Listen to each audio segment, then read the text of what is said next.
आज हम स्वतंत्रता दिवस पर निबंध लेखन सीखेंगे, ठीक है? Yes ma'am. तो देखिए ग्रीन बोर्ड पर मैंने कुछ पॉइंट्स लिखे हैं और ये पॉइंट्स किस पर है? स्वतंत्रता दिवस पर, जिस दिन हमारा देश आजाद हुआ था।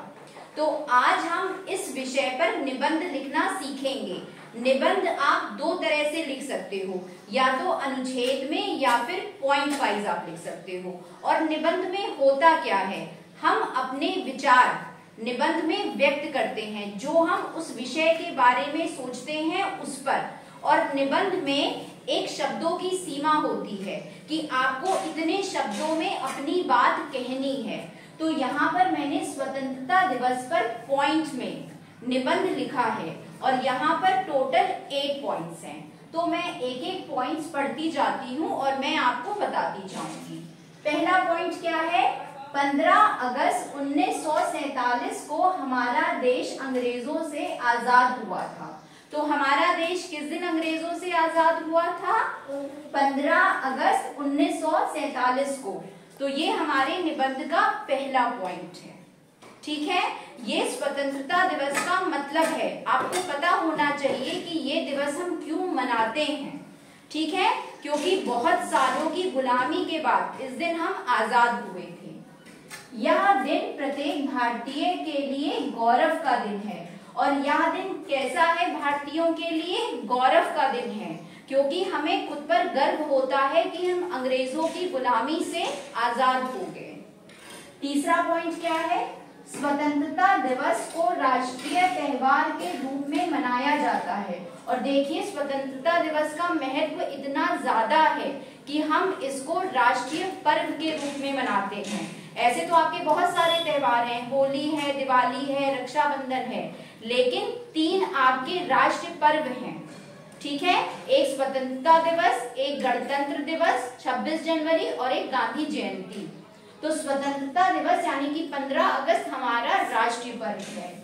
चौथा पॉइंट, इस दिन हम राष्ट्रीय ध्वज फहराते हैं और राष्ट्रगान गाते हैं। और इस दिन हम क्या करते हैं? हम राष्ट्रीय ध्वज को फहराते हैं और उसके बाद हम राष्ट्रगान गाते हैं। आप देखिए किसी और त्योहार पे आप राष्ट्रध्वज नहीं फहरा सकते हो, सिर्फ राष्ट्रीय पर्व पर आप राष्ट्रध्वज फहराते हो, ठीक है? क्योंकि हम उसे सम्मान देते हैं राष्ट्रध्वज को। उसके बाद नेक्स्ट है, इस दिन हम शहीदों को याद करते हैं। और इस दिन हम किसको याद करते हैं? शहीदों को। शहीद मतलब जिन्होंने अपने देश के लिए अपनी जान दी, उसकी आजादी के लिए। इन्होंने भारतीय स्वतंत्रता के लिए अपना बलिदान दिया था। और इन्होंने क्या किया था? भारतीय स्वतंत्रता के लिए अपना बलिदान दिया था, यानी कि अपनी जान दे दी थी, ठीक है? अब नेक्स्ट पॉइंट है 6। ये थोड़ा इंपॉर्टेंट है। ये जो बच्चे आप स्कूल में करते हो या स्वतंत्रता दिवस पे जो भी कार्यक्रम होते हैं उसके बारे में है। मार्च पास्ट, परेड, ध्वजारोहण, देश भक्ति विषयों के साथ नृत्य, संगीत व नाटक सबके समक्ष प्रस्तुत किए जाते हैं। और इस दिन क्या होता है? कई जगह मार्च पास्ट होती है, परेड होती है, ध्वजारोहण होता है, झंडा फहराते हैं। देशभक्ति विषयों के साथ जो देशभक्ति के गाने होते हैं, नाटक होते हैं, नृत्य होता है, संगीत होता है, उस पे विभिन्न कार्यक्रम दूसरों के समक्ष प्रस्तुत किए जाते हैं। आप विद्यालय में बच्चे करते हैं और सरकारी संस्थाओं में बाकी लोग करते हैं, ठीक है? उसके बाद नेक्स्ट है 7th पॉइंट, स्वतंत्रता दिवस के अवसर पर बच्चों को ब्रिटिश शासन के दौरान भारतीय स्वतंत्रता सेनानियों की बहादुरी और बलिदान के बारे में सिखाया जाता है। तो देखिए ये पॉइंट थोड़ा बड़ा है, लेकिन इस एक पॉइंट में मैंने अपनी काफी सारी बात कही कि स्वतंत्रता दिवस पर हम लोग बच्चों को क्या करते हैं?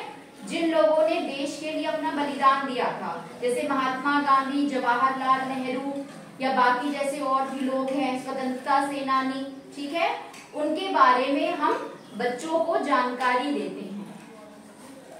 उसके बाद है लास्ट पॉइंट, इस दिन जय हिंद, वंदे मातरम, भारत माता की जय, इनकलाब जिंदाबाद के नारों से पूरा देश गूंज उठता है।